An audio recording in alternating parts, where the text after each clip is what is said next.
Galimera, Galispera, Galinichta. No matter where in this wild, wacky, and sometimes wonderful world you might be, thank you for making the Highbury Squad part of your day. The gut punch of all gut punches. Is that not just how this season has gone? Let's dissect. Let's dive in. He's not been on the show for quite some time, and I'm absolutely thrilled to have him back.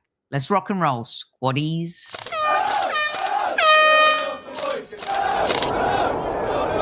Mind the gap between the train and the platform. Please stand clear of the discussion doors.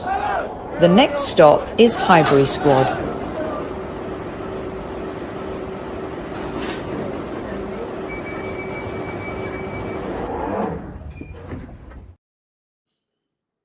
Good evening. It's the 6 p.m. hour. We don't usually broadcast at this time. We've done it twice this week. You go when your great guests can go. And boy, do I have a great guest today. We love diverse voices here on Highbury Squad, and everyone is welcome. And here is my brother from another mother. Welcome back to Squad Central, Mr. Kenny Ken.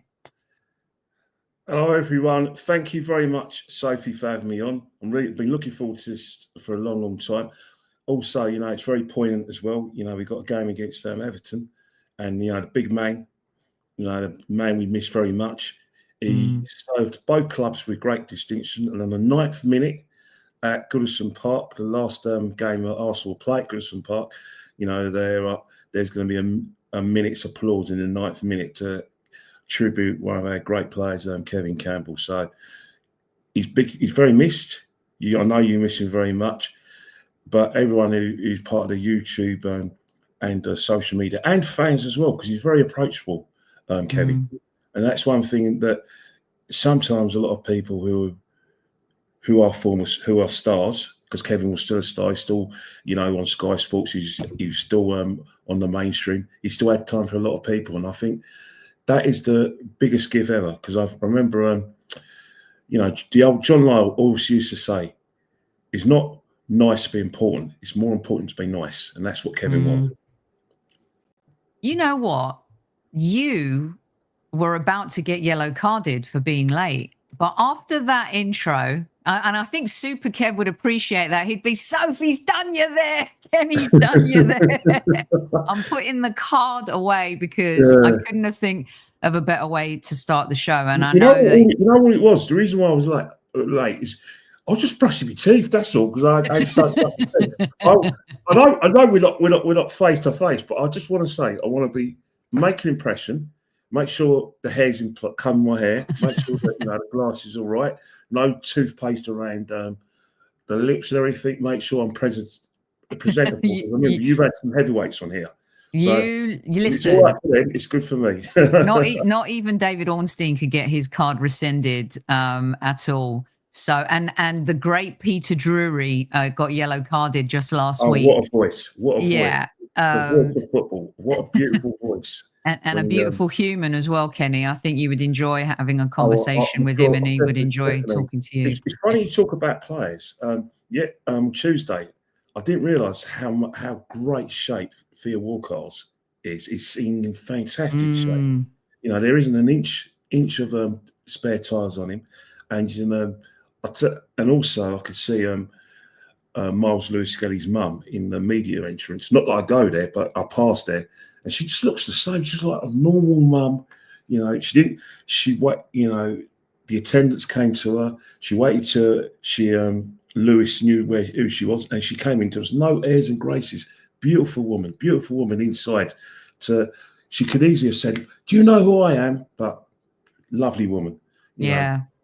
We saw a few of the parents, Kenny, on the US tour last summer, and I tell you, there's a reason why, like Miles Lewis Skelly, and I will even say Heaven, who's gone to Man United now, but Waneri, and let's kind of rewind a little bit further, even though he's still so young, Saka. The way they're grounded by their parents is really unbelievable, and I'm seeing it firsthand as well with.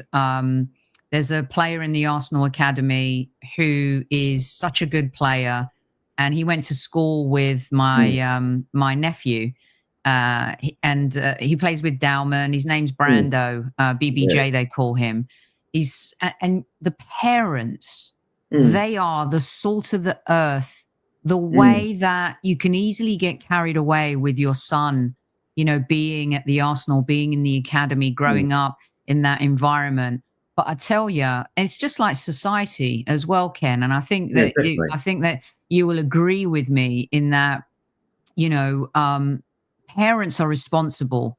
Role models shouldn't be footballers. They shouldn't be actors and rock stars. It's the parents. And I tell you something, Arsenal's kind of environment, I think, helps with this. But those kids are bred differently, and it starts from a young age. 100%. You know, the way, you know, the way that Miles Lewis Skelly's mum was, you know, airs and grace, no shouting the odds, because I've seen it, you know, going to Arsenal. I've seen certain parents behave in such a very rude and ill-mannered way. And I've even seen it at other clubs where I've seen the same sort of thing where, you know, some people and even some of the players are just very, very rude to people. I understand that it's not like boxing where where boxers are very approachable because they sell themselves and sell their tickets.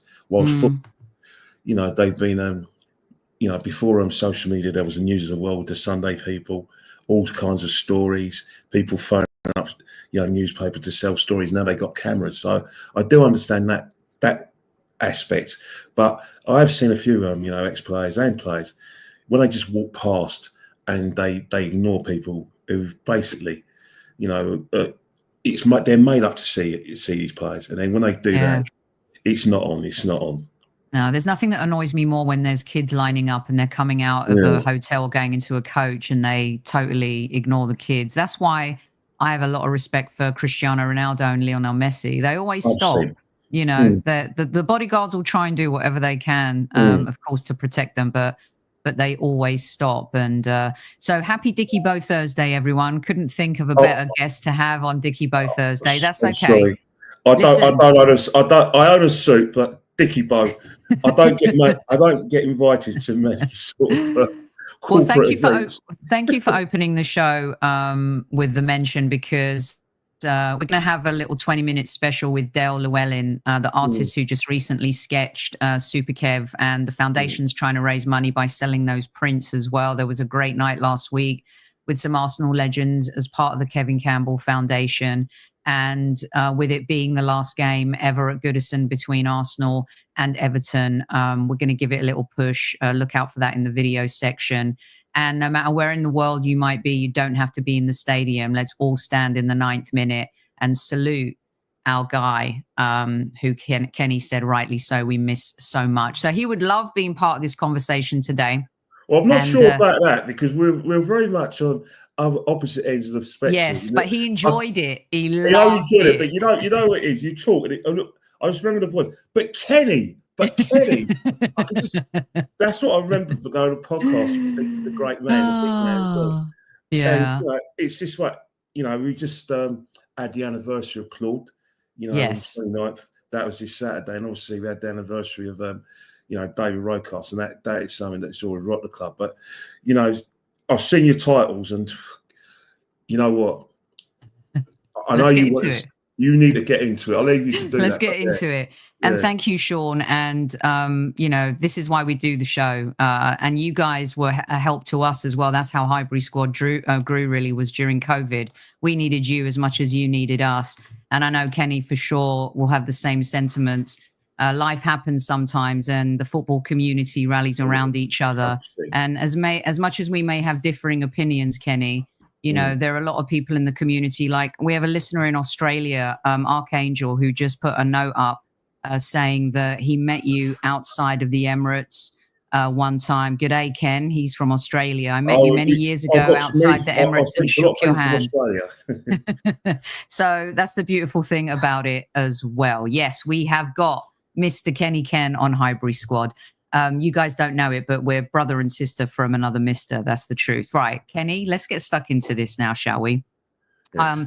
I had a whole show planned for us, right? This was, it went from this, Berta's Benjamins, which we're going to get stuck into that because I can't wait to see what your Arsenal looks like for next season. And then I was talking to LeGrove yesterday, and he made some comments about the power of Mikel versus Andrea Berta. So then this was the thumbnail. But then the news broke this morning, and this is where I want to start with you, is that Gabriel is out for the rest of the season, needs surgery. And it is Hammy Horror number 4 for this season, surgery number 3. There was Tom Canton shared something with me today about the amount of hamstring injuries overall in the Premier League, how they've gone up. The demands on modern day footballers are ridiculous. They play so many games. Super Kev actually used to say, I don't want to hear people are tired. You're a professional footballer, play. But one of the things LeGrove was talking about as well was how vocal Mikel has been about how modern, squeezing everything you can out of a player. Has got an old school mentality when it comes to managing minutes. Is it bad management? Is it bad luck? I'm kind of tired of the bad luck conversation, but where do you sit, Kenny? Well, first and foremost, it's something that I called out during lockdown. I've always been a big advocate of a midwinter break. You've seen my tweets. You've had, indirect conversations with me where I've always said the Christmas program is one of the most insane things that we have in this country. You've got games on Boxing Day, New Year's Day, and even that sometimes you have 3 games. You shouldn't really be having these games, especially when you think of fans. There's no trains on Boxing Day, yet they're still asking fans from all over the country to go to these games. But you think about the non-stop football that has been played since lockdown. Remember, we had to sandwich in Euro 2020 in 2021, and then after Euro 20 in 2021, you had the World Cup 18 months later, and then you've got Euro 2024. I was a big advocate for 5 substitutes, and even more because I knew about the situation that players are going to find themselves in terms of the demands of games. And sadly, I haven't been wrong, but I was thinking more about heart attacks, overexertion, and other internal injuries, which we've seen with players. They have gone down because of overexertion, but I wasn't really thinking about injuries. But this season, you have to admit that Arsenal haven't come to terms with the fact that the new Champions League format, obviously it's more of a money-making format, but it's been exciting for fans because every game's on it. Celtic got to the playoffs. Aston Villa have got 8th. And what I'm trying to say is that it's not like the group stages where you kind of know who the top 2 are going to be because seed 1 and seed 2 are going to go through to the last 16. With the games that Arsenal are playing, every game we played had something on it. And not only is the fact that every game had something on it, we had the Premiership games where we were trying to win the title 3rd time trying. And then you had the League Cup where we got to the semi-finals. We're basically playing every 2 to 3 days. And the way football is now, and I say it, and I hope people don't take it too personally, Pep Guardiola is a talent killer. He's a football killer. And I'll tell you why. Everyone plays like Pep. Everyone plays the same way. We all play the low block. We all make sure that we can still win football matches with 30% possession or 35-40. I'll be generous. So you do a lot of running, and if you lose the ball, you've got to win it back in a minute. So with the way the game's playing, with the intensity, where everyone's got to get into positions, it's hard to get an overload on Arsenal and other teams as well. We're really good at it. And normally by the last 30 minutes, you tire. Is there any wonder that players are going down? And you've got a manager as well. He's very married to his system. Not only is he married to his system, only certain personnel can play that system. Only Saka can play on the right-hand side. The centre-halves pick themselves. Only certain players can play that team. So he's going to overplay the players.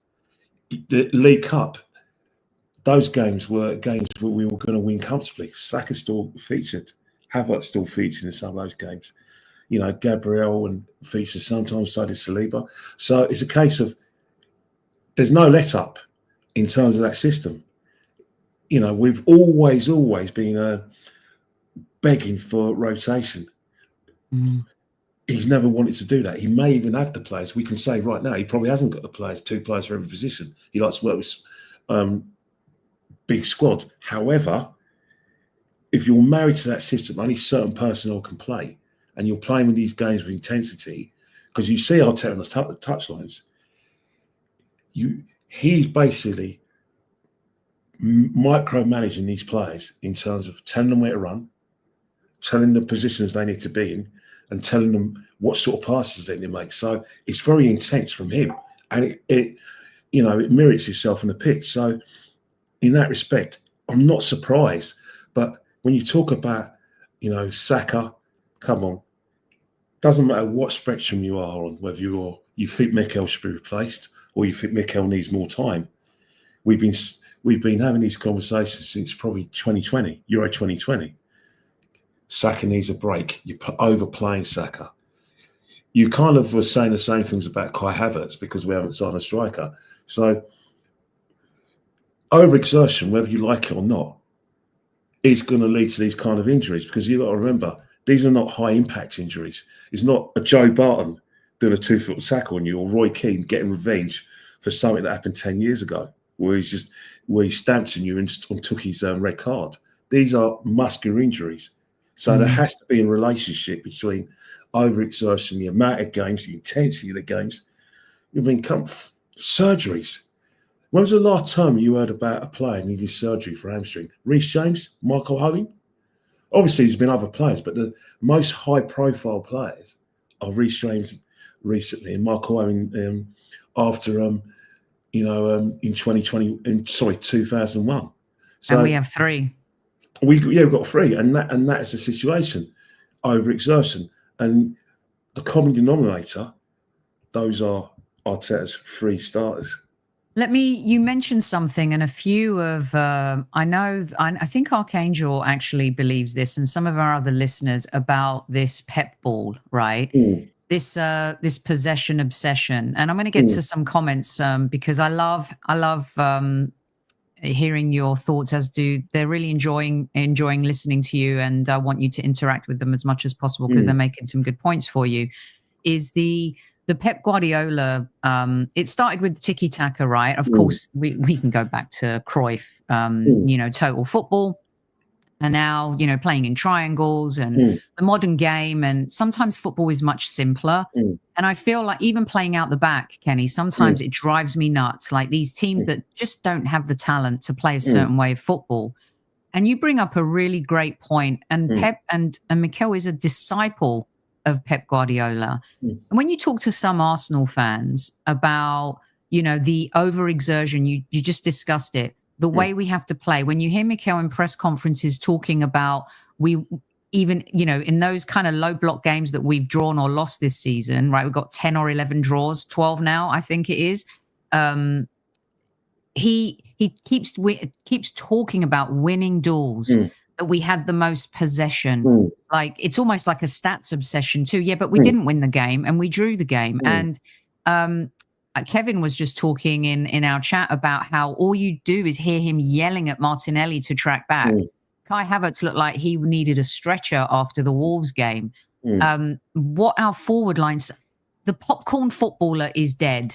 And we talked about this last week on the show. Like Mo Salah doesn't have to do too much defending for Liverpool. He does enough on the other side of the pitch. And do you think, and I asked this question to LeGrove yesterday too, that the way we've played, not only the load management, but the way we've played this season, has that contributed? The style, for example. Some people agree with that, some people don't. Well, you think about the style's a consequence of what happened in 2023. You think about, we didn't play like that so much in 2023. We were very much on the front foot. We attacked. We had overloads on both sides of the pitch. Partey was the conductor. He was a proper number 6. Obviously, you know my views on the other number 6. Odegaard had a good relationship with Partey where he didn't have to retrieve possession. Partey passed the ball to him. There was a relationship with Saka. It's great Saka. Zinchenko when he played, and obviously Martinelli. Overloads.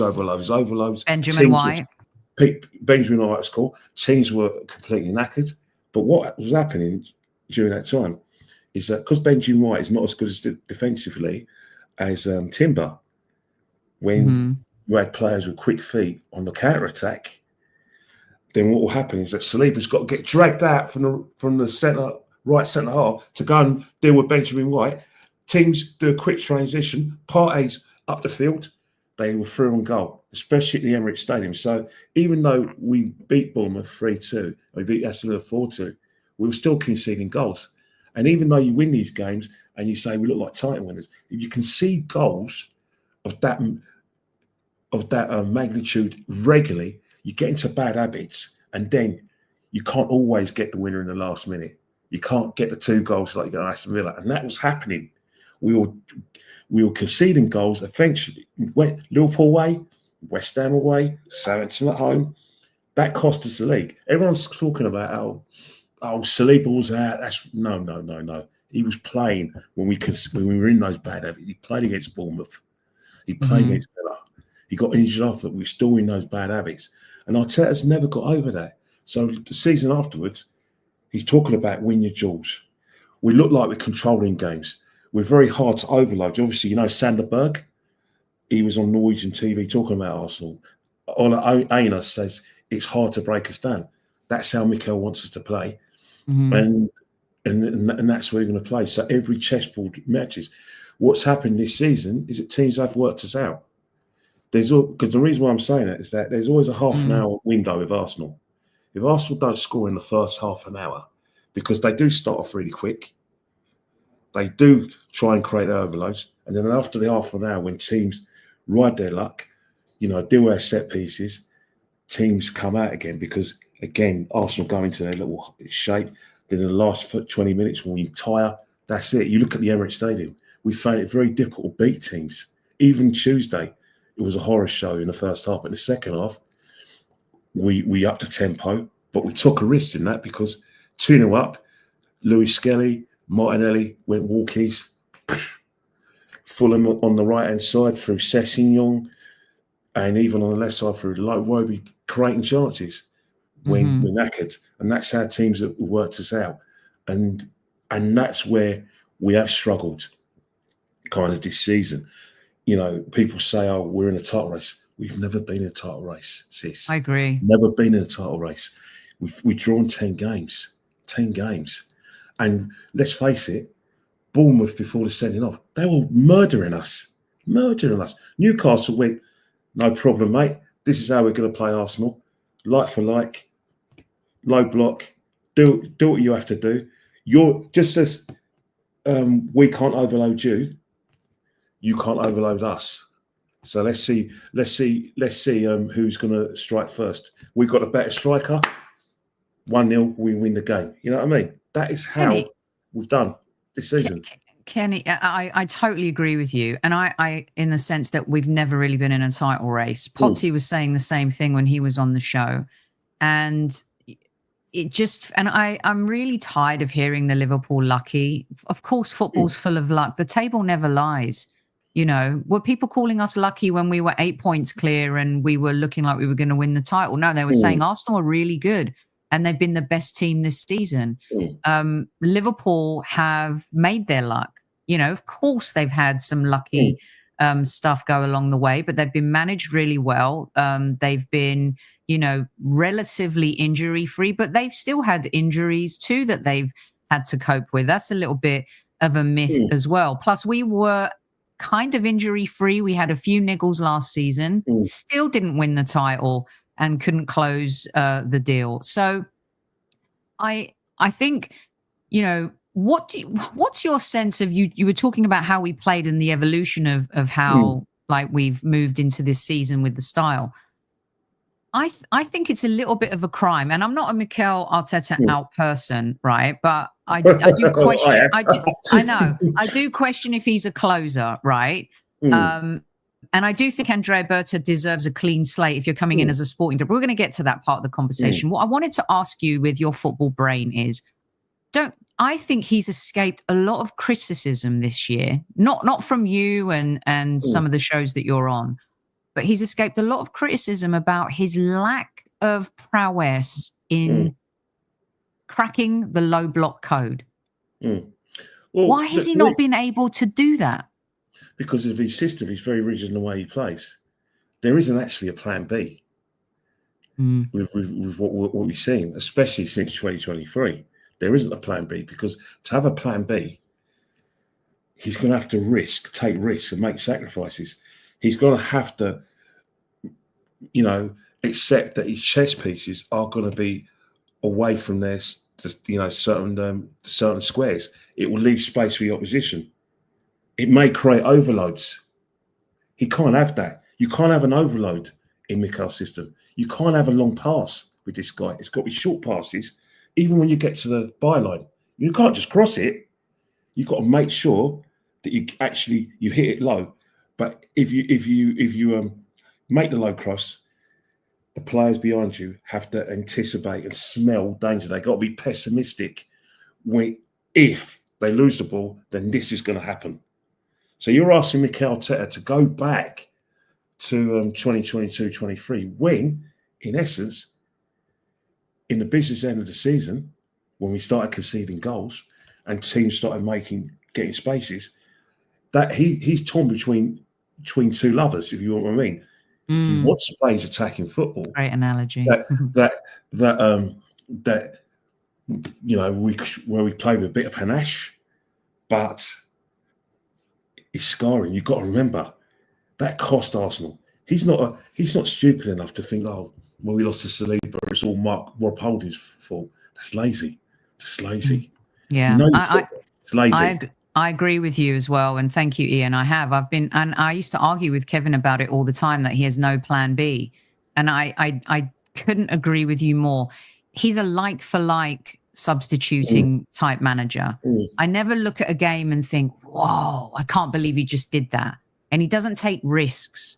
I feel like he's become a manager this season not to lose versus, let's go out and win the game. Everyone loving your analysis. If you guys have a question for Kenny towards the end of the show, put a Q and I'll save them because you're making some phenomenal comments and they're loving your take on everything as well, Kenny. So put a Q and I'll ask Kenny your questions at the end of the show.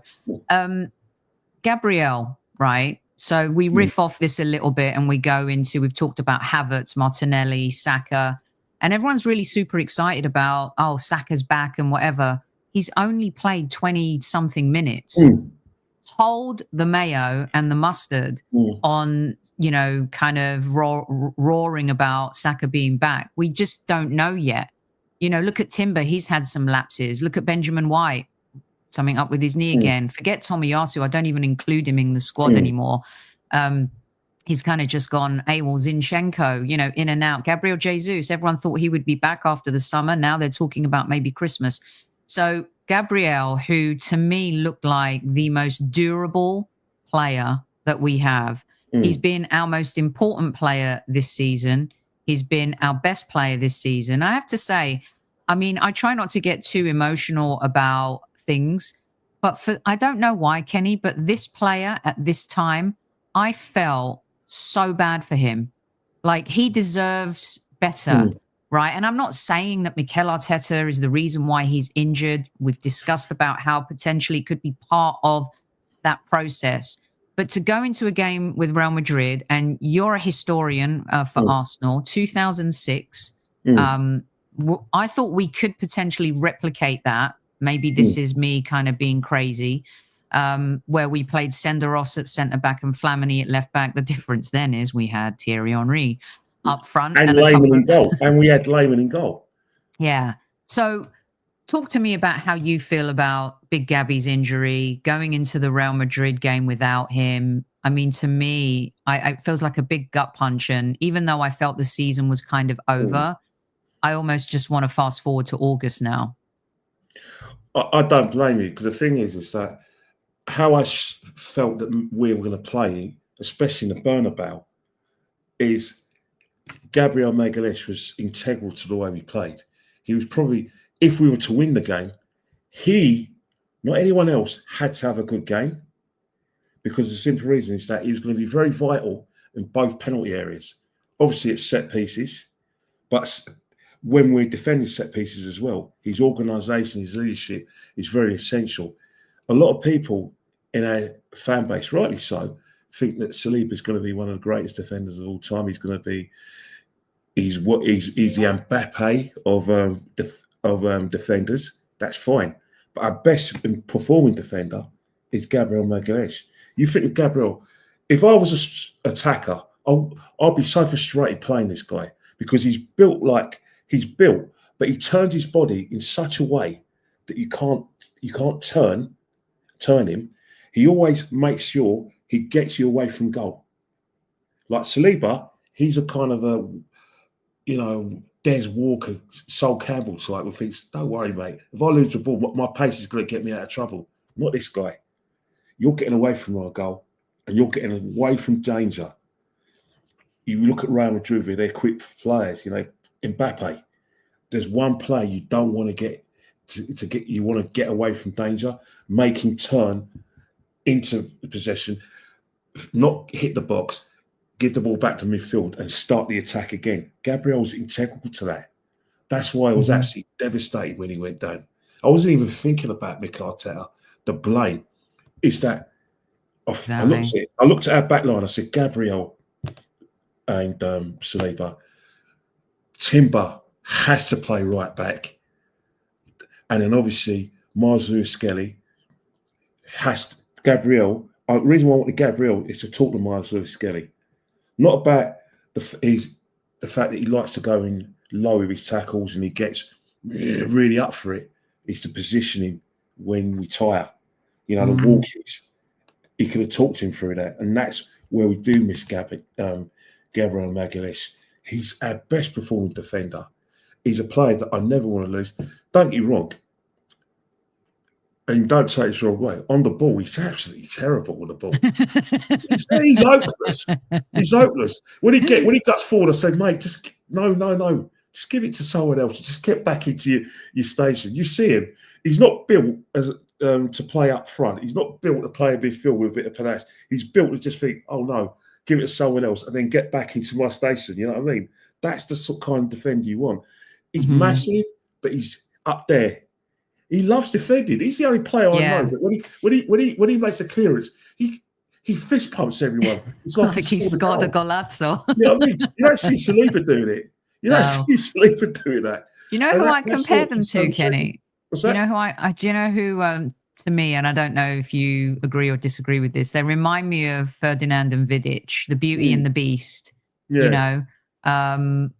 Vidic just didn't care less about. I mean, I think he was a better passer of the ball than Big Gabi, no doubt about that. But he was the hard man, right? And Rio was the silky kind of player, bringing out from the back, spreading the ball around and stuff like that. And everyone's really gutted about. What do you think about channeling 2006? And it's really weird, isn't it? Like here we are. You know what? It's very hard to do it because. You got to remember one thing. Real Madrid were very much a different beast to the Real Madrid of today. The Real Madrid in 2006 was a Galactico team. That was a team who just went out and played and believed because they had better players, they were going to win the game. Remember, we beat Real Madrid with Ronaldo, Zidane, Beckham. Yeah. You know what I mean? And they had world-class players, probably better than what they got now. But Raul was on the bench as well during that time. Didn't even get in the team. Yeah, that's how good Real Madrid were. But you've got to remember one thing, this Real Madrid, a lot of people will look at their game against Sociedad, they look at the game at the weekend, Logroñés, and how they can see goals. No, there's two Real Madrids this season. In fact, there's two Real Madrids. There's a Champions League Real Madrid and a Liga Real Madrid. The Liga Real Madrid has to entertain. They have to play with panache. You score 3, we score 6. The Champions League Real Madrid, if any of Arsenal fans have any notion that Real Madrid are going to play like they did in La Liga, forget it. Just watch the Champions League final last season. Just watch the Champions League final 2022. And you tell me, was that a team that played with panache? No, that was a team that played with low block, rode their luck, kept the shape, and then on the counter-attack, they picked the pocket. Look at the goal against Liverpool. You remember when Trent Walkies, Vinny Jr. on the counter-attack, their goals in the Champions League final last year on the counter-attack. This is a Real Madrid that's going to be playing next week. I promise you, Real Madrid are not going to take any risk. You know why? Because despite the fact that we have injuries, despite the fact that there's no Saka, just look what we did when we were given space. Remember Arsenal with space, Odegaard with space? Dangerous, different animal. Sporting gave us space, big mistake. PSV, a month ago, big mistake. Man City played out the back, thought, don't worry, we're Man City. Set little traps. First goal was a little trap, and then boom, they got the equaliser. They thought, oh yeah, we can go again. Boom, we scored, and we scored again because we had space. Real Madrid's not stupid. Carlo, he's not a fool. Real Madrid think if we can't win the Liga, this is our competition. That's why I was prepared for, like a tight game, especially at the Emirates Stadium, where I thought we were going to get something. But even if with Gabriel Magalhaes out, they're still going to wait for us to make mistakes, wait for us to do what we did a bit of against Fulham, where we lost possession, and then by losing possession, we created those. Fulham were able to create those overloads on the possession that we lost, not on the possession they were creating. Real Madrid is quite similar. They're going to be they're not going to be too bothered about struggling to break us down, because they're going to bank on us in the last 20 minutes. They're going to bank on Skelly, and that's why I look at this. It's a lot different. It's going to be a lot harder game than we think, because as I said before, people play the same way now. There is no panache. Players with panache are out of the game now. They're all athletes. They're all players that play within the system. And even if they look at, you know what? I've got an example, and you'll be shocked. Benfica was 3-1 down against Barcelona a few weeks ago in the last 16 game. 3-1 down on aggregate, 3-1 down in the match. Instead of trying to change their tactics, they got in the box. Rather than take a risk and put a cross in, no, they had to wait for the number 6 to get into position. They had to wait for the midfielder and the other players to join the attack, and then they try to make the attack. This was 15 minutes ago. So everyone is playing the same way. So, and I do blame Pep for this, because you mentioned about you're sick and tired of everyone playing from the back. Well, you can. I don't think, as a football connoisseur as you are, that you enjoy the game as much as you did 20 years ago. You can't. No. I've been talking a lot about how I think the Premier League, I don't want to take anything away from Liverpool. I just think it's been so boring this year. It's been boring. There have been some good games in the Champions League. Yeah. You watch international, everyone's playing like Pep. In Italy, they play like Pep. Bayern Munich were playing like Pep for such a long time. It's only that they had to be lobotomised, and that's why they finally won the European Cup in 2020, and actually are playing Bayern Munich football. This guy people say, you know what? Oh, but Messi played under him. Messi's the exception. Look what he did when he first got the job in 2008. Got rid of Deco, got rid of Ronaldinho, marginalised Eto'o, gave him one more year, then booted him out. Ibrahimovic went there with a great reputation. No, off you go. Didn't work out. And that's the situation. You look at Man City, they are very much, and I say it in a very nice way because they've achieved a lot of success. They are shadows of their creative selves. Erling Haaland is the exception. That system that Pep plays with doesn't actually need a striker. It lends itself to goals from all over the field. The way we play now, why doesn't Mikel get a striker? I'll tell you why Mikel doesn't get a striker. Because the way we play is suited. It's basically dependent on Saka getting 15 goals, Odegaard getting 15 goals, Martinelli getting 15 goals, and Kai Havertz or the other ones contributing. Last season, we didn't have a striker. We got 91 goals. So Mikel Arteta will say, you know what? This is how we play, and we nearly got away with it. And that's why when people say that the striker is essential in this system, watch the games again. Don't just think about the score. Watch how we play. And you tell me that an Isak, a Gyökeres, an Osman are going to be able to thrive in this system we play. Are you mad? No way. No way. It's a fantastic point, because so much of the argument is, oh, if only we had a striker. And I did a show a few weeks ago. Like I said, like some of these thumbnails I'm putting up from previous shows, because the conversation is still the same. It really hasn't changed too much, Kenny. And I did a SWOT analysis, and I said it's not just about the striker. It isn't. It is so much deeper than that. And the micromanaging, MK and a lot of the other listeners are talking about the same thing. Some of the listeners kind of mentioning about how robotic it is.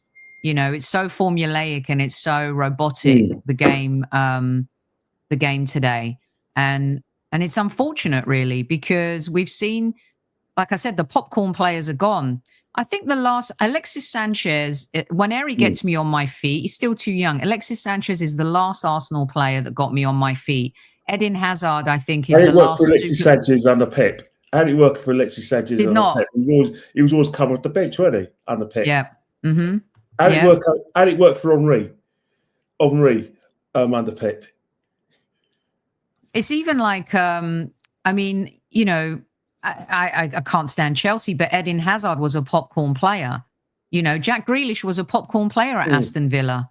He's been, I don't care what anyone says, there's still a talented footballer inside of Jack Grealish. It's always kill the player first, whereas the environment, we've all been in jobs that are, you know, we excel in. We've got great leadership. You want to work hard for your boss, that you'd walk to the end of the earth for your boss because they inspire you every single day. And then there's those jobs where it's like, just, I can't stand this tosser. Yeah. Why do I need to clock in and work hard for him?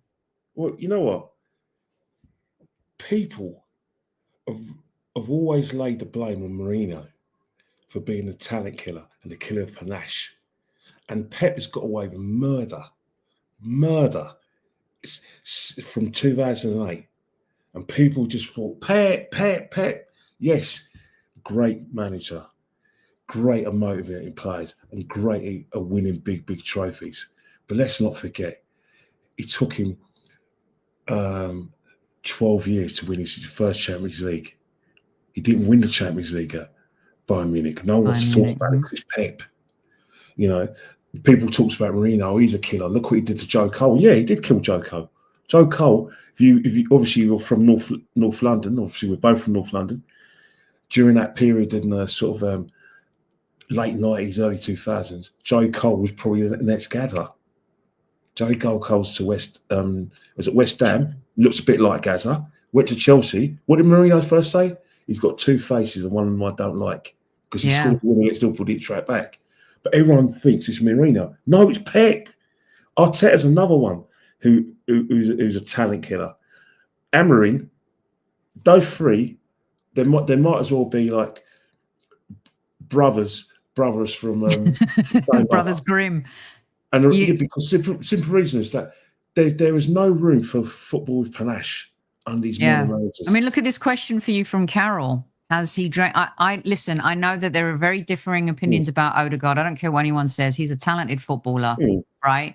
And maybe, you know, the last two seasons, let's be honest, if we didn't have Odegaard last season, we wouldn't have been as good a football team. People can say what they want about him as captain or not, but you made a point. And so Odegaard is a really good example of, has he drained him, as Carol is asking? Well, first and foremost, Odegaard, people say they're not sure he's been a captain. Let me tell you something there. This is another thing that I've noticed under Amorim, Pep and Mikel. You don't need a captain out there. They're micromanagers. They tell players where to run all the time. They're on the transfer lines, micromanaging. You don't need a captain. You just need all captains under these guys need to do is just toss the coin and say, we're kicking that way. Or they're probably saying, all right, we're playing in long sleeves. That's all they do on the field. You don't need a captain with these guys. But in terms of Odegaard, let's be honest, there has to be a conversation about his performances. Obviously, he's got credit in the bank because of the goal return in 2023, the fantastic performances. Don't get me wrong, we beat teams we should be beating, but we thrashed them, and he was very much integral to that in terms of like his delivery from set pieces, his quick feet, his pinpoint passes. However, this season, obviously there was injuries. He should never have gone with Norway because he was injured against Brighton. Brighton players are kicking him left, right, and centre. And Minter just took a liking to him. And he was actually going up to the referee and said, my ankle. The referee just sent him away with flea in it. It was actually Kavanagh that day, sent him with flea in his ear. He was out for a few months, and he's never been the same anyway. I think it's just a situation where he's not fully fit. And again, teams have worked us out. Teams are working us out. The fact that we're playing a bit differently. He isn't playing in a way where in 23 he was able to get closer to Saka, unlock that door. He still tries to unlock that door, still does, but teams are wise to it. We find it very difficult to break teams down, and he's integral to that. But I agree. He has got credit in the bank. However, if he doesn't retain his form next season, then obviously questions will be asked. Yeah, definitely. I agree. Even his supporters will probably come to the same conclusion as his people who don't think he's the right person for the job. And you've got to remember, he's a very talented player, but he's not world class. He's a very good Premiership player, very good actually. But if there's someone who's can fit in his position and could do a better job, I'm all for that. But next season is a massive season for him because this is when he's going to be properly fit. And we'll have to have a look. I think he had a world-class season last season and the season before. World-class players perform every single season. That's the difference. And I know, a lot of listeners sometimes say, oh, well, like Big Gabby's been carrying a niggle all season. Well, then manage him better. Why has he been playing every game?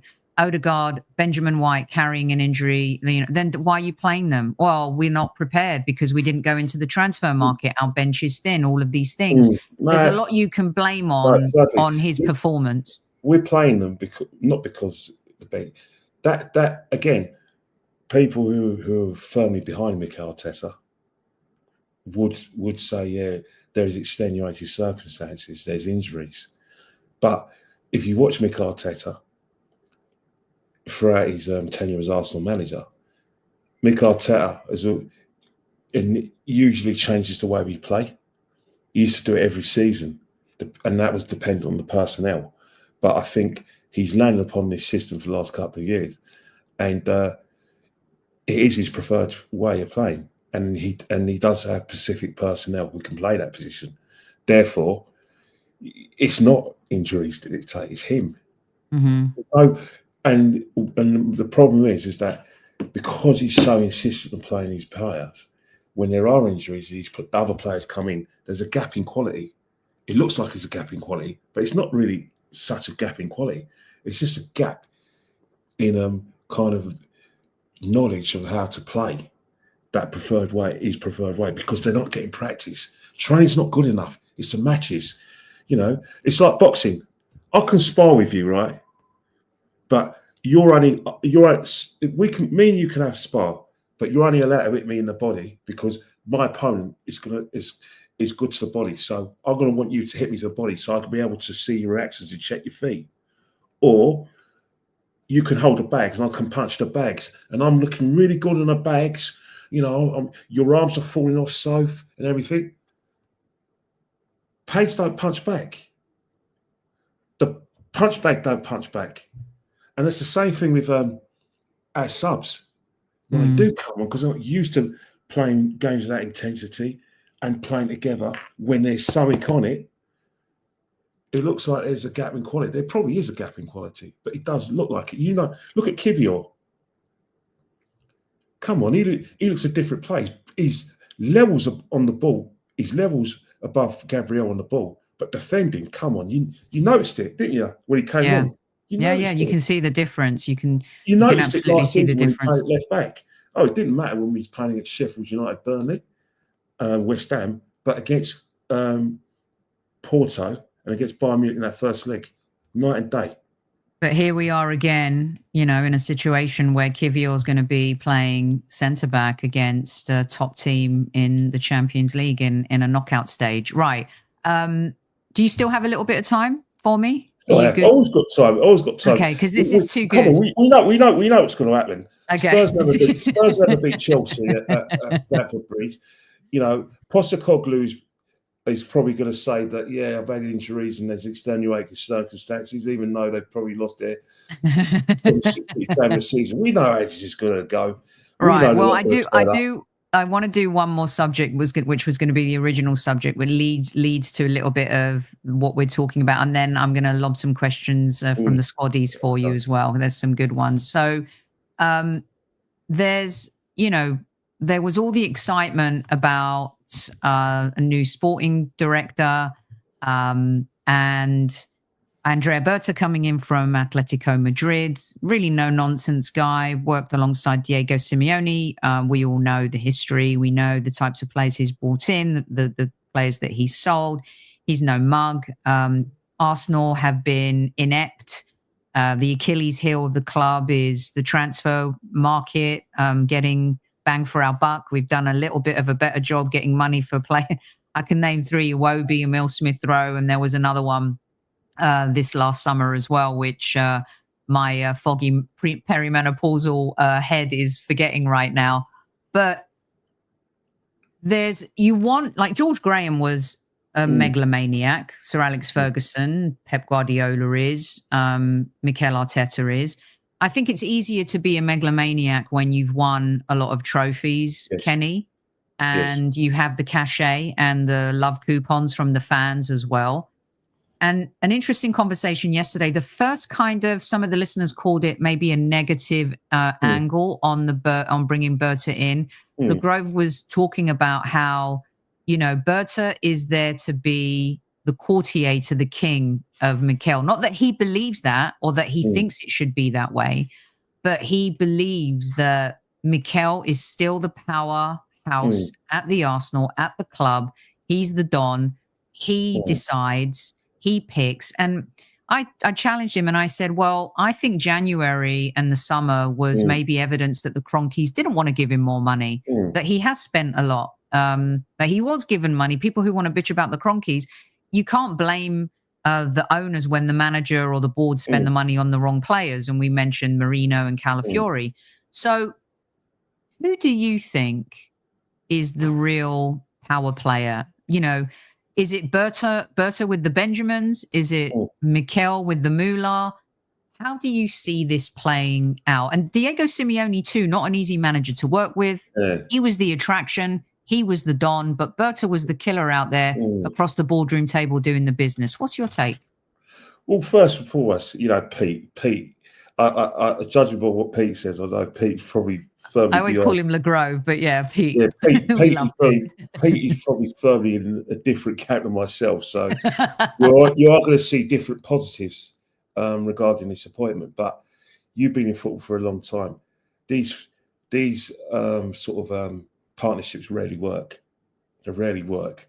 There's always a situation where someone who feels that they're the alpha and omega, there's going to be a fallout. You know, before Berta was formally announced, we were linked with Sesko. We weren't linked with Gyökeres. We weren't linked with Isak. Why all of a sudden are we now linked with Isak and Gyökeres? Players that, if you look at it logically, they don't fit into where Mikel plays, yet we're linked with them. You know very well when Arsenal are linked with a player, the whole world knows about it. We knew about Declan Rice. We knew about Calafiori. We knew about Marino. They linked it to David Ornstein. And then from David Ornstein, they linked it to Sky Sports. And when it's with David Ornstein, Sky Sports is genuine. Even the players that we didn't get, it was obvious we were after Casado, and it was obvious that we were after Mudryk. Don't forget how it turned. These were the targets. We always heard about Sesko. The clubs leaked it. It was always in the sort of a stratosphere. It wasn't a rumour.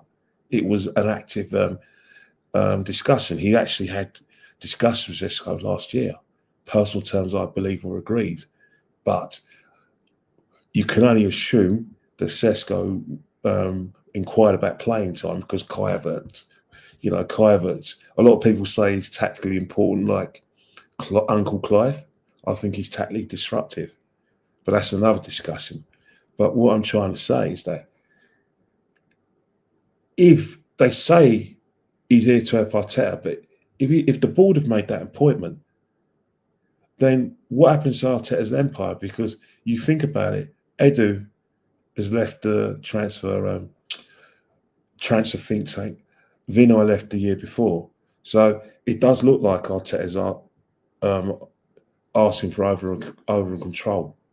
But something is different now because I'm seeing different names being pointed out. If you want to spin it in Mikel's favour, say, "Oh yeah, we're always after AKERS, and we're always after Isak, we're always after these players." Well, there's no evidence of that. There was no evidence before because under Mikel, when Arsenal have been after a player, you get him. Since Mikel's been at his football club, and probably since Josh has been at home, Josh is the Alex Ferguson of Arsenal. You know about Sir Alex used to leak everything. You work in the media. Anytime something came out of Man United, it was Sir Alex leaking it. Well, Josh Kroenke he's got a loose lips because that is phenomenal. Now, all of a sudden, we've got a new director. We're moving in a different direction. I'm a bit suspicious of that. There's a potential clash. There's a potential clash because Mikel has never been interested in these players. These players that we're suddenly linked to. Yeah, or 28-year-olds. Although he did sign Mikel Merino, who's older. It's nothing to do with any age. Who they are. It's how we play. How we play. Is he going to change the way he play and accommodate AKERS? Do you believe that? Is he going to change the way he play to accommodate Isak? Have you seen most of Isak's goals? A lot of them was when when Newcastle were on the counter-attack. They go in the League Cup final on the counter-attack. Liverpool in possession on the counter-attack. Isak, because defenders are in retreat, it's easy for Isak, who's going forward, to get on the shoulder and lose his marker because it's hard. When you're running forward, it's easy to defend and mark. But when you're on the retreat, where you're as good as running backwards, that's very hard to defend against. Yeah, play like that. So there is a different problem. Another thing as well, this isn't new. Remember under Wenger's last year, when Wenger had overall control of footballing matters, we got Mission on that, and we got Raul Solani. Wenger left the club shortly afterwards because his position became untenable, and he was sacked. He was just allowed to, announce it with dignity, but the club sacked him on the basis that there was an apathy from the fans. Now, I'm not saying it's going to happen with Mikel, but if this is the Kroenke's signing and the Kroenkes have brought this guy in, and Mikel hasn't had anything to do with the recruitment process, then there's a problem. Another thing as well that you mentioned about Mikel and managers in general who have over control. Unlike Arsenal, it doesn't normally work. Quote Rafa, 2010, after Liverpool finished running us up to Man United for 4 points behind Man United, he asked for complete control. He got his complete control, end of the season, out the door. So here at Arsenal, it's a different kettle of fish. And that's the thing with Mikel, and my biggest problem with him. He can take the credit for everything that happens, and so can the Mr. Senor Jova. But when things go wrong, it's injuries. Yeah. It's VAR. There's no accountability. Now, I'm not saying he told the players to go out and get injured, and that he personally had put a spell on them and they got injured. But one thing that Arsene Wenger had that was a believer in, and Mikel clearly isn't. Arsene Wenger believed in red zones. Remember how if a player was in a red zone, Arsene Wenger went, no, I'm not playing him. Mikel doesn't care about red zones. It's his system. That's the alpha and omega. Yeah. It's the same thing in terms of this. I think there's only one game this season where I don't know if it was post West Ham where he came out and he said it's on me, you know, the responsibility is with me. You don't really hear that often. I mean, you hear Pep Guardiola talk about that. A lot of managers do, and you know, there is an ego there. There's no doubt about it. But the thing is that our fans have lent itself to Mikel's ego, and I think the media have as well, because it's unbelievable, really, in some you think about it, is that for a lot of people, Mikel taking us from 8th to challenge the title, not this season but the last couple of the seasons before, that's an achievement in itself, and it gives him, for a lot of fans, our fans and obviously people in the media, that gives him a lot of credit in the bank. That's as good as winning the Carabao Cup for some people. That's as good as winning the FA Cup. That is credit in the bank. And we've become too snobby about the domestic trophies. Well, we shouldn't, because I know we shouldn't, because the reason why I say it, and I say it factually and out of mischief, it's easy. It's very easy to denounce the FA Cup and the League Cup, but I was at the League Cup final in 2018. All the people denounced it on social media. They all were at the final. And if they weren't at the final, they were scrambling to get tickets to the final. The season before that, no, actually not 10 months before, they're at the cup final. I'm not saying, I know all of them were there. So if these competitions are not of Arsenal's, not beneath Arsenal, why were you there trying to get tickets? Why were you giving up your own weekends to get involved? It's lazy to. It is. I agree. I grew up. You and I, League Cup, FA Cup, we loved it. No matter who was playing it, they were big events as well. And Harvey, I hear you. Yes, he changed the toxic mentality. Yes, he elevated the club. I do help with that too. It's not a one-man show. And I spoke to someone close at the club, and I think they were a little bit irked that he gets all of the credit. And I'm just telling you guys, this was a direct conversation I had with someone. And to me, just the impression I got was that they were a little bit irked that Mikel is seen as the Messiah who changed everything. It takes a village to change a toxic Arsenal. We were on our knees. The fans were disengaged. The players were apathetic. We were playing awful. We had lost our luster in the Premier League. We had become a cup team. We were on our knees. There's no doubt about it. And, you know, we're still yet to win a Premier League title. And I get all of that. And I've been at first I wasn't a believer, and then I was a total believer. How can people not see how he's changed everything? You get to a stage then also where you want to win trophies again. So I was jealous about Newcastle. I don't know why people are shitting on them for celebrating a trophy after they haven't won one for 70 years. You know, stop taking the joy and stop being killjoys in football. You know, for me, I would love to get to an FA Cup final again. Man United could, you know, take over and be the, you know, have won the most in that area when we kind of own that crown. All of those things matter as a fan, as a supporter of the club, Kenny. You've got to remember the people of influence. People are different now. We're in sort of like a streaming stage, a steering era, where Sky have a lot of responsibility to us.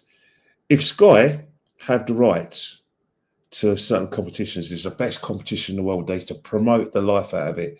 When they had the Champions League, it was a Champions League, and they promote the life out of it. They ain't got the rights. They still talk about the Champions League, but not with the intensity that they used to. The FA Cup is another competition they have talked with intensity, but the Premier League has been their baby since '92, since Alan Sugar told Sky executives to blow ITV out the water in '92. So Sky are gonna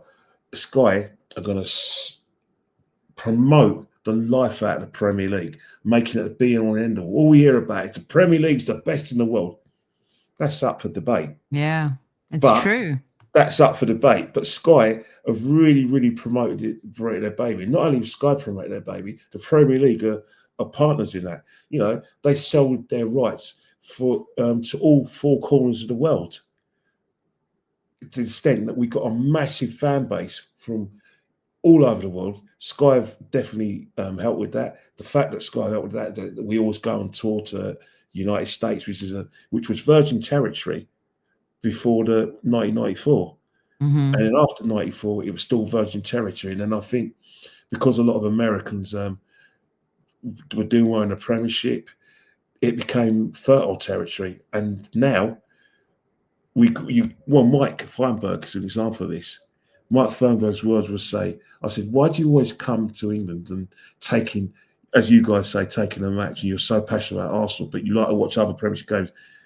The Americans think that MLS is crap. So once again, because of the access and because of NBC, because they've got ex-players, punditry and ex-players who are in the commentary box. Let me just step in. I get it, right? So I moved to the United States in 2001, literally 3 months before 9/11. And I remember when I got my TV and there was one game on a Saturday, and it was appointment TV back then. None of us had TiVo, DVRs and all that type of stuff.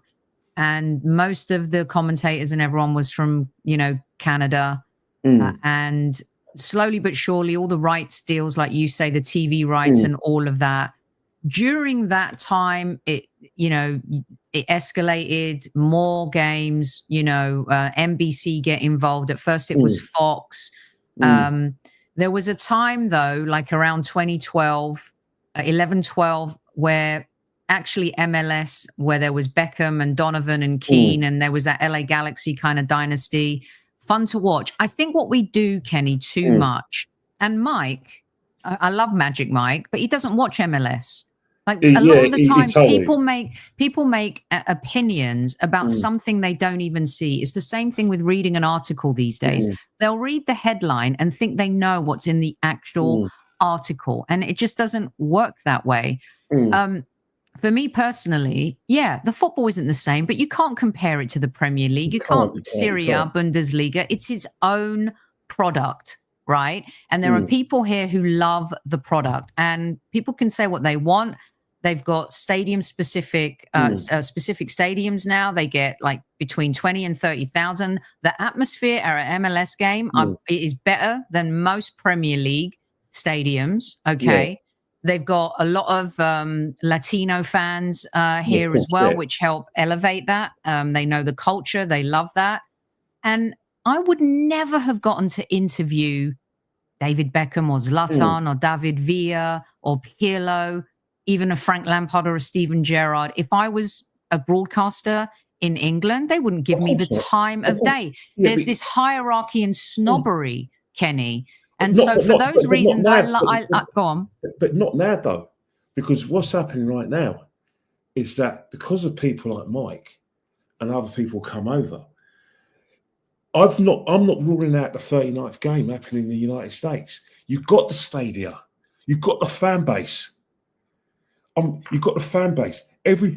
Arsenal got a massive fan base in the United States. So Liverpool and all these clubs. The 39th game is coming to your 22% of our merchandise is sold through the United States. So what's happening is that it's fertile territory. I mean, Phil Neville's out there. Gary Neville's has got a spin-off show, with Rebecca, who's a good friend of mine and a good friend of the show. Yeah, and that's the situation. And you've got the World Cups in 2 years' time. Yeah, so, and the Club World Cup this summer. Club World Cup as well.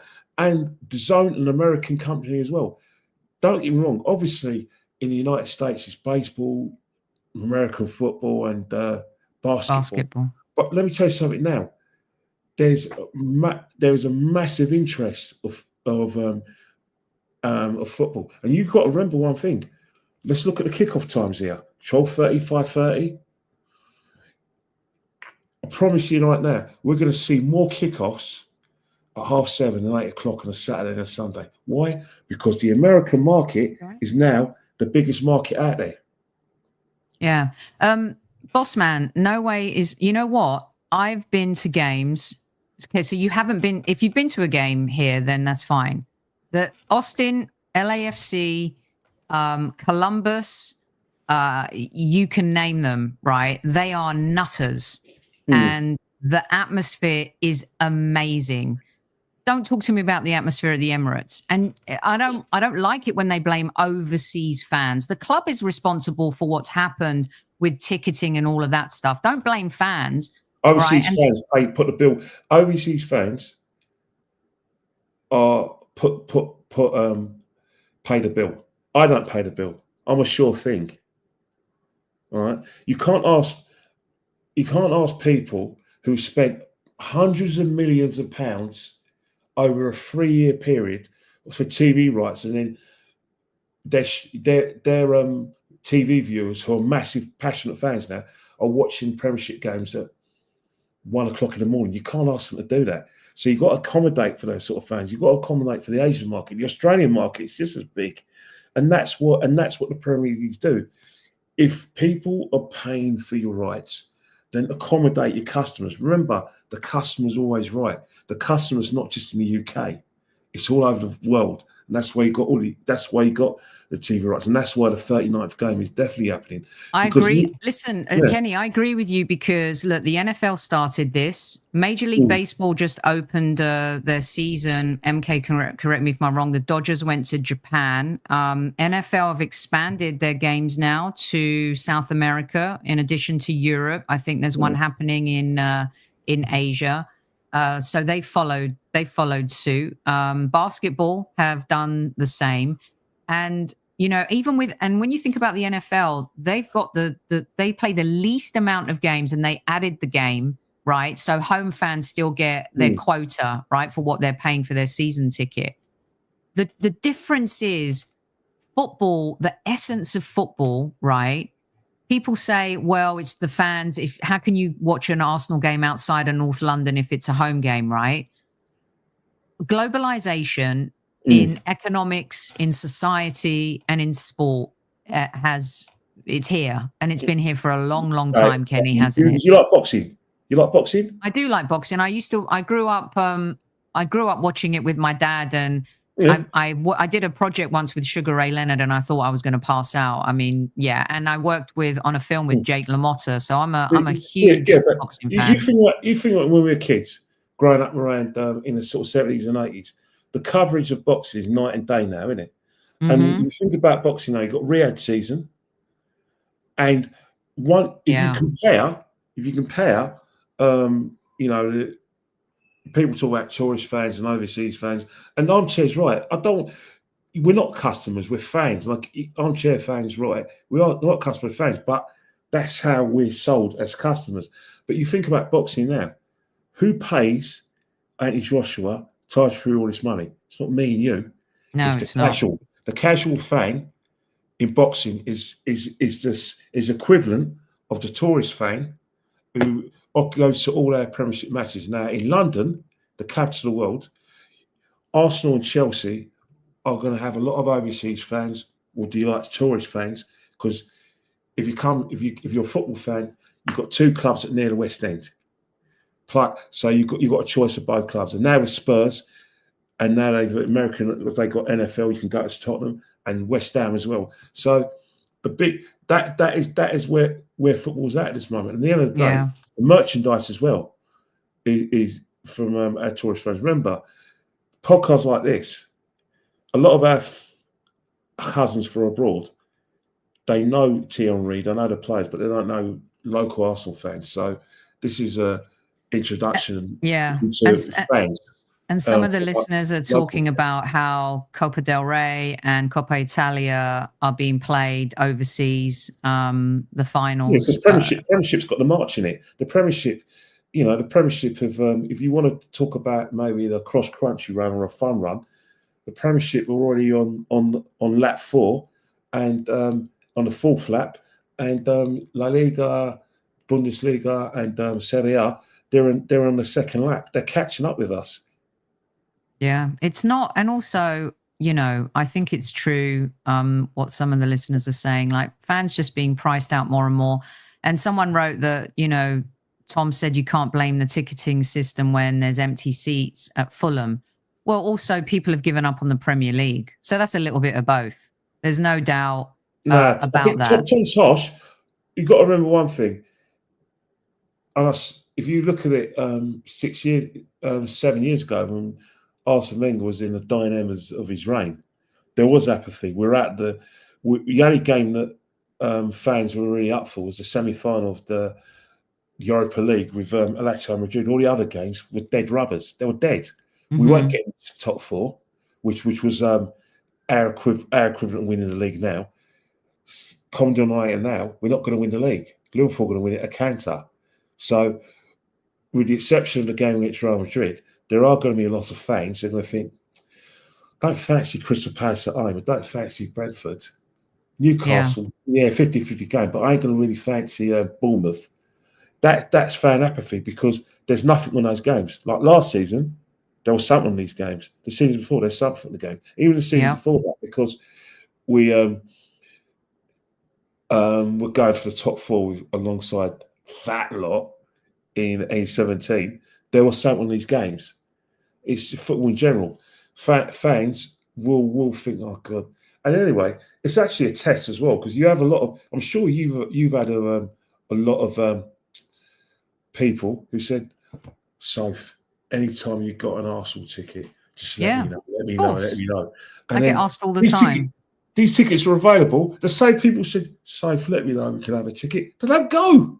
They have every excuse under the sun. Yet you're giving them a free pass and an open goal. I've got a mate like that. You know what I mean? Okay, well, let's do some quick fire questions and we'll get you out of here.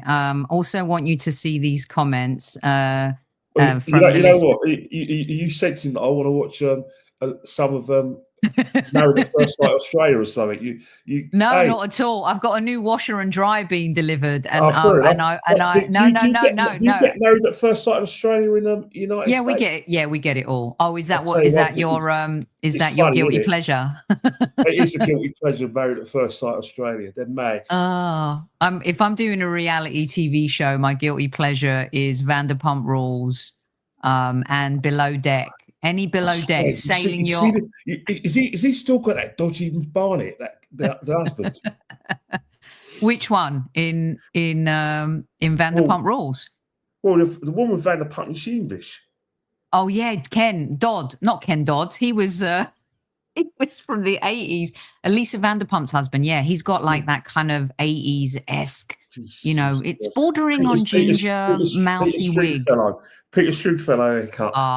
What a legend. Come on, I mean, the hair. Going to Stringfellows back in the day. I mean, that's where you'd see footballers back in the day. You popped into Stringfellows and it would be, side tables. And then there was a News of the World journalist out there. Camped out front. And absolutely. The girl would say, my night of pleasure with, I know that. Did you used to go to Faces? Yes, I used to see the boxer Sweet Pea Williams in there. Faces it was Faces in Ilford. Basically, used to see reserve players for Tottenham and Arsenal, West Ham players in there. I know Faces. And what was the other one in Watford? It was called Paradise Lost. Paradise Lost in Watford. Yes. Yeah. That was a good time. That was always a really good time. And Shaftesbury's on Shaftesbury Avenue was always, Saturday night. Come on, this is a whole other show. You live in California. You've got Beverly Hills. You've got film stars. You've got Johnny Depp's club and all those Viper rooms. All that. Come on. Oh man, the Viper room. Nothing. The Whiskey A Go Go. The Troubadour. The Whiskey A Go Go. All classic places. My Tony signed Benji's. Good and Russ went to Benji's in Mile End. Oh my God, awful place. Never went there. Ronnie Scott's. That's a great place, Tammy. Good call. See, this is a whole other show now. So we're going to do that. We'll do some nostalgia. I want you to see these. Ken, the Godfather, big up. He's saying, I'm so glad that Kenny's getting all the time to talk. Poor fella is too modest to talk over other panelists. I love that. Ian says, enjoying Kenny's analysis. Kenny is so eloquent and knowledgeable. getting facts from all of our listeners, Westbird, Archangel, Georgie George down in Australia as well. Great guest. Welcome, Kenny. Kenny is they great love me in Australia. analyst. I love cricket.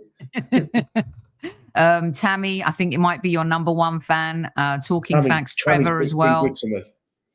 Jonathan, Facts Kenny, Jonathan, another Jonathan as well. We got our brother from another mother in the house as well, Albert, one of the nicest human beings on the planet. Hey, he's a lovely mate, lovely mate. Yeah. James Johnson's a good mate of mine as well. Yeah, James is in here as well, making some great comments as well. We're both Celtic fans. Sorry, Rangers fans.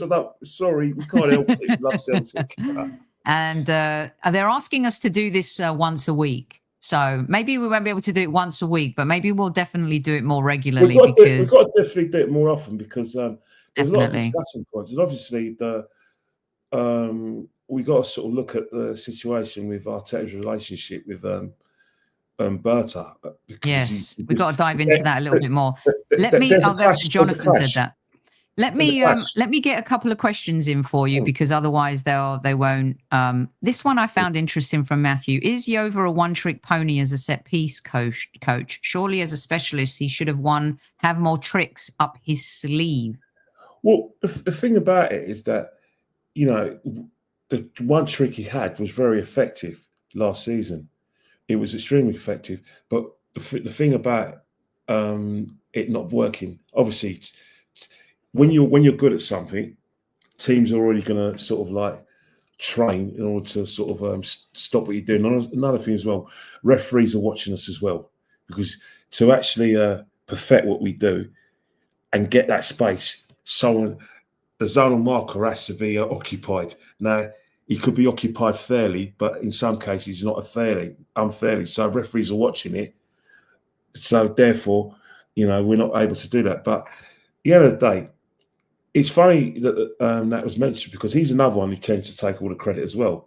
It's like, Dave, you go to Holloway Road, you go to Hornsey Road on the way to the ground. He's got a mural as well. This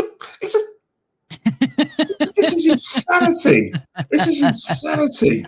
This is insanity. The set piece coach has got a mural. I mean, this is insanity. George Graham hasn't got a mural, but this is insanity. It is crazy. That I agree with you. Okay. Another question. Are you going to make this? Yes, we're going to get together more regularly. No doubt. We're going to get this more regularly. A quick one for you from Jonathan. Who's Kenny's preferred striker winger this summer? If we change the way we play, then I'll definitely be looking at Gyökeres. I like Nico Williams, but I need to see more of him because one thing I want from Nico Williams is goals. Because the modern inverted winger, if you're not going to play traditionally, then and you're on your correct foot when you're going towards goal, you have to score goals. You have to score goals.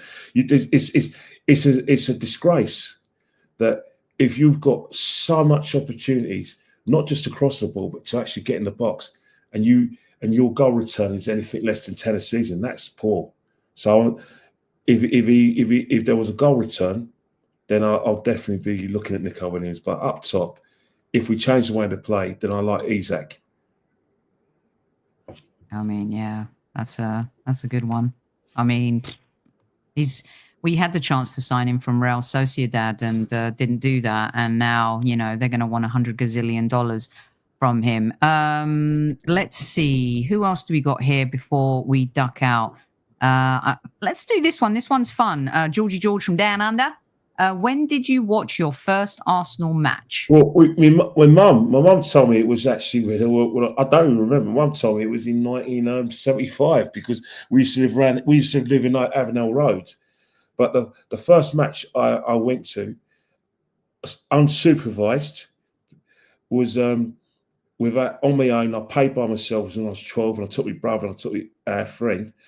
Was Watford, December the 17th, 1984. It was 1-1. Ian Allinson scored the goal from a rebound from a penalty saved by Tony Coton. And in the last 5 minutes, Les Taylor of Watford made it 1-1.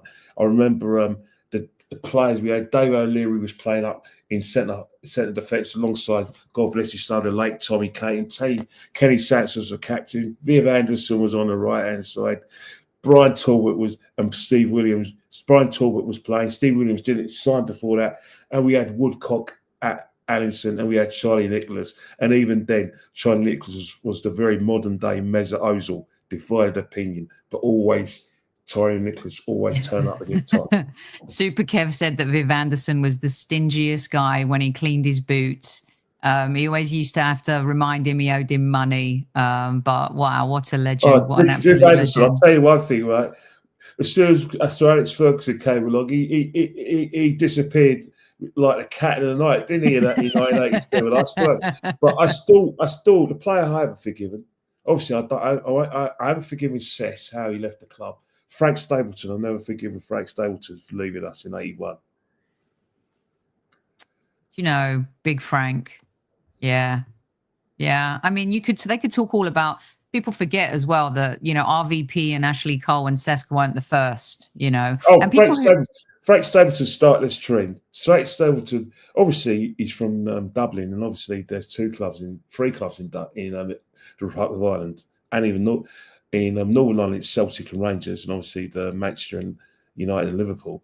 In the Republic of Ireland, it's Celtic, Liverpool, Man United. So I understand. Yeah, they love United.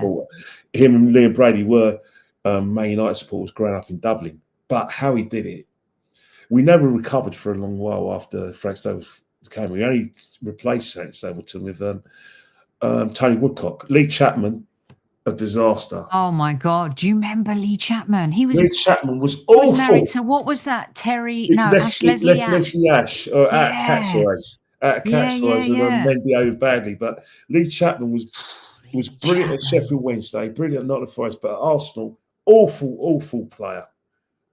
Wow, we could go. I mean, wow. I mean, listen, we're just going to do a nostalgia show the next time that you're on. Definitely. Is this a funny in thing? Ask Kenny if he thinks Mesut Ozil is one of the greatest Arsenal signings. Is that an in joke or something? I'll tell you one thing. If you want to talk about viewing figures for Sky, he probably broke Sky's viewing figures. But as an Arsenal player, lukewarm. Let's just say, if any Mesut Ozil fans said the tap was piping hot, I would say the tap was probably lukewarm. All right. Let's see. One more. We'll get out on one more. I think they're asking for your favorite cricket player now. So why don't we do that? We'll end on that. All right. My favorite cricket player, best bowler ever seen, Michael Marshall. A lot of people say Dennis Lillee. The best batsman, I think, is Brian Lara. The best captain of all time is Clive Lloyd. The best teams I ever seen cricket has to be the West Indies side. That remember with Clive Lloyd and Viv Richards, and I know him, Viv Richards, and obviously the best cricketer of all time is probably between. Shane Warne and he was good. Yeah, I used to like watching him. Shane Warne and Imran Khan. What about him? Very good cricketer, but the best all-rounder, is best cricketer for me that I've ever seen is between Shane Warne and Ian Botham. I loved watching Ian Botham. I'm not a cricket girl, so I can learn a lot from you about cricket. And my brother-in-law loves cricket, always tries to get me into it. Cricket has been ruined by one-day game. 2020 cricket is an abomination. The 100 is the most disgusting cricket tournament ever. It's never going to take on the rest of the world. It's money. But at the end of the day, if it puts bums on seats, I'm all good. But I will never, ever watch the 100. It's an awful competition. Test cricket is still the go-to for me. Right. I'll definitely look out for that as well. Before we close out, allow me to do, before I wax lyrical about Kenny, there's going to be a new show uploaded tomorrow, hosted by Jonathan Pierre, who's joining the Highbury Squad team to do some content for us, pre-recorded stuff. Really exceptional young man, and he's a young filmmaker as well. He does a lot of stuff with a variety of different sports, and he's worked with Roberto Carlos and Gilberto Silva, Nate the Snake Jones as well. Look out for episode number 1 that's going to hit the video section tomorrow. And this show is all about you guys. As you know, the Highbury Squad is all about the people, always has been, always will be. We're taking a trip down memory lane to a new dimension. Gunners Unscripted. Have your story heard. Email me, thehighburysquad@gmail.com, thehighburysquad@gmail.com, if you want to be on this show, because it's all about you. And our first guest, James Johnston will love this, is JJ Garcia, who is a massive Gunners fan from the United States. And you may know his sisters. They are WWE legends, Brie and Bella Garcia as well. So he's got some great stories, great anecdotes. You're not going to want to miss that. Kenny, let everyone know where they can find you. If they've been living under a brick, here's your tag. But what are you up to? What shows are you appearing on in the coming days? Well, I'm part of the Rat Army.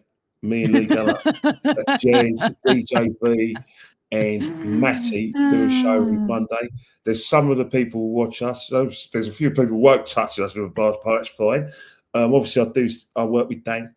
I tend to observe, the general debates, and I enjoy them as well. So I like to listen and think, right, what do I agree with what's being said? I'll just keep me counsel, and then I'll just blend in. But it's a very enjoyable show, and obviously I work with Jez, Arsenal history and more. He's asked me to ask you. He said, "Do you know like the 4 streets around Highbury Stadium?" He's asked me to ask you that. So we'll talk about that one later. But okay, yeah, we'll do a nice little. You know what I miss is like when you come out of Arsenal Station and you just smell. I know it's like you just smell the dirty burgers. Oh God! I know not a lot of people agree with that, but awful smell. But there was something about it when you knew you were there. Hey, we'll do a whole thing about around Highbury as well. Obviously, I work with Jez. Very good show. In fact. If you want to talk about nostalgia, myself, Jez, and DJB every Tuesday, we've gone through, like all the old Arsenal players, the best defenders, the best. I love that. The best, managers. We've even gone for our best teams. We've even compared the 1991 team to the Invincibles. We've compared the double winning teams. We've compared Wenger and Graham. And we've gone through so many shows, it's so nostalgic. And I think shows like that, there's not many of those shows about, when a lot of people who watch the show, they like us talking about nostalgia, because obviously DJB, he's a season ticket holder. Jez lived around, he used to be a season ticket, I'm a season ticket holder. And our kind of like reminiscence goes back to the 70s, when Pat Jennings first joined Arsenal in 1977. I remember Jimmy Rimmer in goal. All those players. I even remember seeing Will Froston play for us. So we've got all that kind of nostalgia. So I love that, and our listeners will love that type of show. Arsenal history and more. If you go on Jez's channel, all these shows. Obviously, be nice. I know. Our reputation precedes us because of our views and passion of our view. But it's a really good show. If you want to sort of know about the Arsenal history going all the way back, we even talk about great Arsenal strikers. Ted Drake's in there. Wow. And I've got something. I'm going to leave you guys with something. I swear to God, this is mischievous, but hear me out. Adebayor and Nicolas Anelka are levels above Aubameyang. Now go away. Digest that, the chat, and then run away with that. And feel free to curse me, but I promise you, Adebayor and Nicolas Anelka were levels above Aubameyang.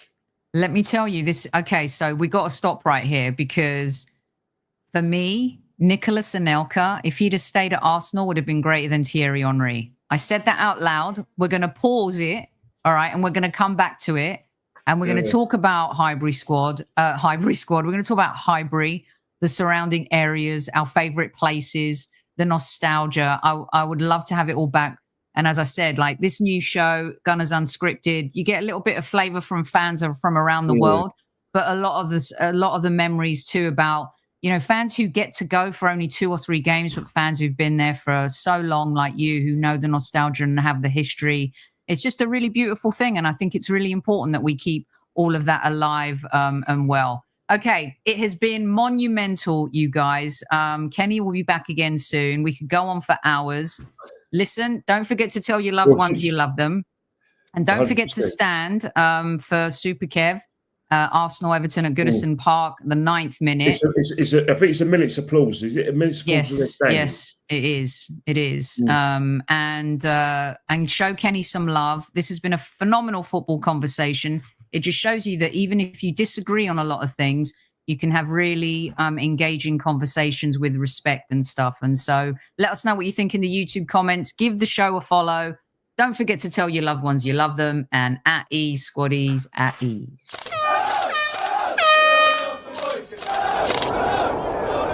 Mind the gap between the train and the platform. Please stand clear of the discussion doors. The next stop is Highbury Squad.